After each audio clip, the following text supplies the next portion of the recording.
घर घर की सास बहू की कहानी। पता नहीं किस जन्म की दुश्मनी निकाल रही है मुझसे।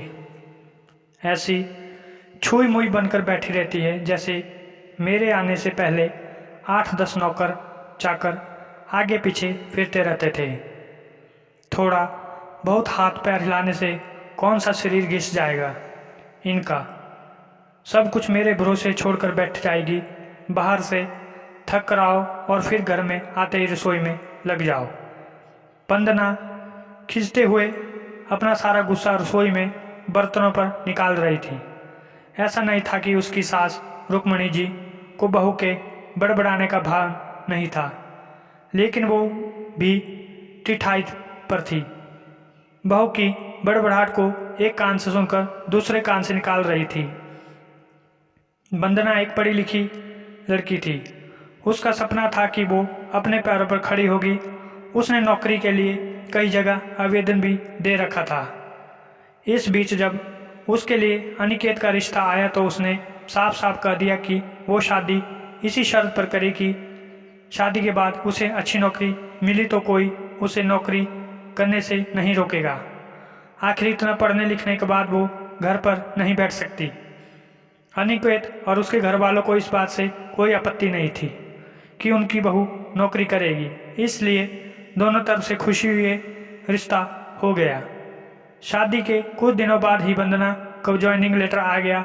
जिस दिन वंदना ने अपने ससुराल वालों से कहा था कि वो अब नौकरी करेगी तो उसकी सास रुक्मणी जी ने सारे परिवार के सामने कह दिया था, बहू नौकरी करे, इससे मुझे कोई आपत्ति नहीं है। मैं ये भी नहीं कहूँगी कि वो पहले सारे घर का काम करे फिर नौकरी पर जाए, लेकिन मैं अब भी पहले की तरह पूरा घर नहीं संभाल सकती। मुझे सब कुछ मंजूर है, लेकिन मुझसे ये उम्मीद मत रखना कि मैं बहू को रोटियां बनाकर खिलाऊंगी। मुझे पता है कि अगर मैं इस बार इस भंवर में फंस गई तो जिंदगी भर इससे नहीं निकल पाऊंगी। उस वक्त सबको रुक्मणी जी की बातें सुनकर हैरानी तो हुई थी।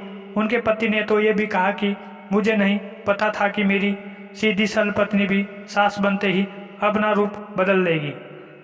लेकिन इन सब बातों का रुक्मणी जी पर कोई असर नहीं हुआ। वो तो अपनी जिद पर अड़ी थी। खैर, वंदना को तो नौकरी करनी थी, क्योंकि घर के थोड़े से काम के लिए वो अपनी इतनी अच्छी नौकरी तो नहीं छोड़ सकती थी। वही उसके पति और ससुर ने भी नौकरी की इजाज़त दे दी थी, तो फिर कहाँ रुकने वाली थी। इस समस्या का ये हल निकाला गया कि घर के कामों के लिए एक काम वाली और खाना बनाने के लिए कुकर रख ली जाए। खाना बनाने वाली सुबह और शाम का खाना बनाकर चली जाती।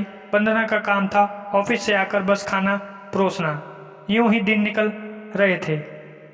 वंदना की शादी को 2 साल हो चुके थे। अब तो वंदना और बाकी सब घर वालों को इस रूटीन की आदत हो गई थी, लेकिन मुश्किल तो तब होती थी जब कभी खाना बनाने वाली छुट्टी ले लेती थी।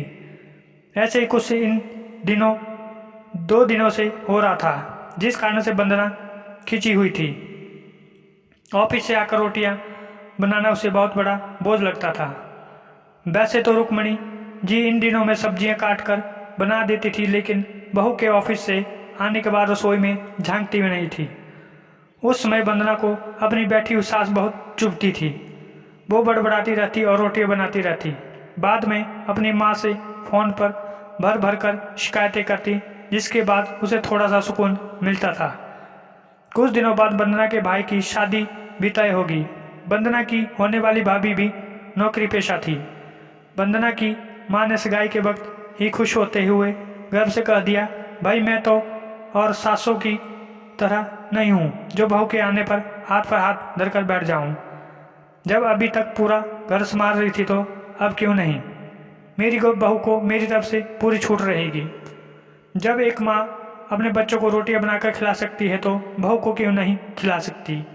बहू तुम निश्चित होकर नौकरी करना, रसोई मैं संभाल लूंगी। वंदना की माँ के उस विचार सुनकर उसकी होने वाली भाभी का पूरा परिवार और खुद वंदना भी गदगद होगी। वह माँ, आप कितने बड़े दिल की हो। काश मेरी सास भी अपनी तरह होती, लेकिन मेरी किस्मत में ये सुख कहाँ। मेरी सास तो बस हुक्म चलाना आता है। मुझे गर्व है कि मेरी माँ इतने खुले विचारों की है।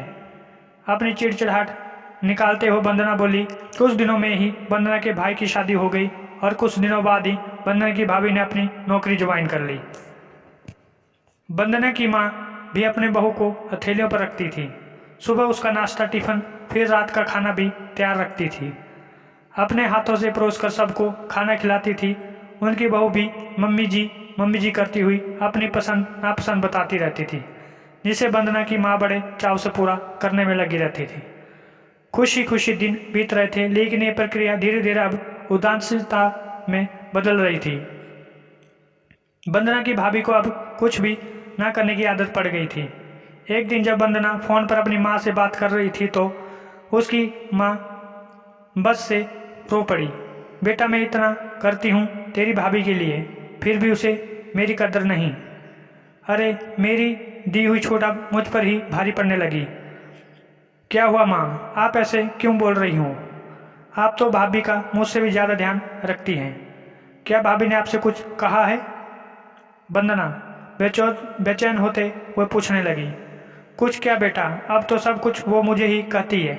ऑफिस से आने के बाद एक गिलास पानी के लिए भी मुझे आवाज़ देती है। नाश्ते में थोड़ी देर हो जाए तो मदद करने के बजाय गुस्सा होकर यूं ही बिना खाए चली जाती है। आखिर मेरा भी कुछ आत्मसम्मान है या नहीं? मैं तो उसके लिए बस काम वाली बनकर रह गई हूँ। माँ, ये तो बहुत गलत बात है। आप भाई से साफ साफ क्यों नहीं कह देती कि अपनी बीवी की लगाम खींच रखे? आप माँ हैं, कोई नौकरानी नहीं। भाभी नौकरी करते हैं, इसका मतलब ये नहीं कि आप मुझ पर हुक्म चलाएंगी, गरजते हुए वंदना बोली। किस मुंह से कहूँ बेटा, पहले तो खुद मैंने ही आगे बढ़कर कुल्हाड़ी पर अपना पैर दे मारा, फिर शिकायत किससे करूँ? तेरे पापा ने तो कहा था कि बहू को ज़्यादा छूट दोगे तो बाद में पछताओगी, लेकिन मैं ही बड़ाई की भूखी थी जो अपनी बहू को सर पर चढ़ा लिया। एक बात कहूँ बेटा, तू चाहे अपनी सास को कुछ भी कह, लेकिन समदन जी का यह फैसला सही था कि वो बहू को रोटियां बनाकर नहीं खिलाएगी। एक बार 100 वो सबकी नज़रों में बुरी अकड़ सास तो बन गई, लेकिन आगे के लिए कम से कम अपना आत्मसम्मान तो बचा लिया। अब ना तो तू उन्हें कोई ताना दे सकती है और ना ही रिश्तेदार।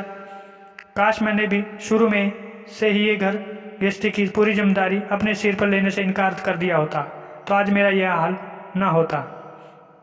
माँ की बातें सुनकर वंदना निशब्द हो गई। भारी मन से उसने फ़ोन रख दिया। बाहर हॉल में आकर देखा सास ससुर आराम से बैठकर बातें कर रहे थे। बातें करते करते उसकी सास अपने नाखूनों पर नेल पेंट लगा रही थी, जिसे देखकर ससुर जी उन्हें चिढ़ा रहे थे। अब बुढ़ापे में ये फैशन करके किसे दिखाओगी? मेरी तो नज़र भी कमज़ोर हो गई है, किसी को नहीं दिखाना मुझे।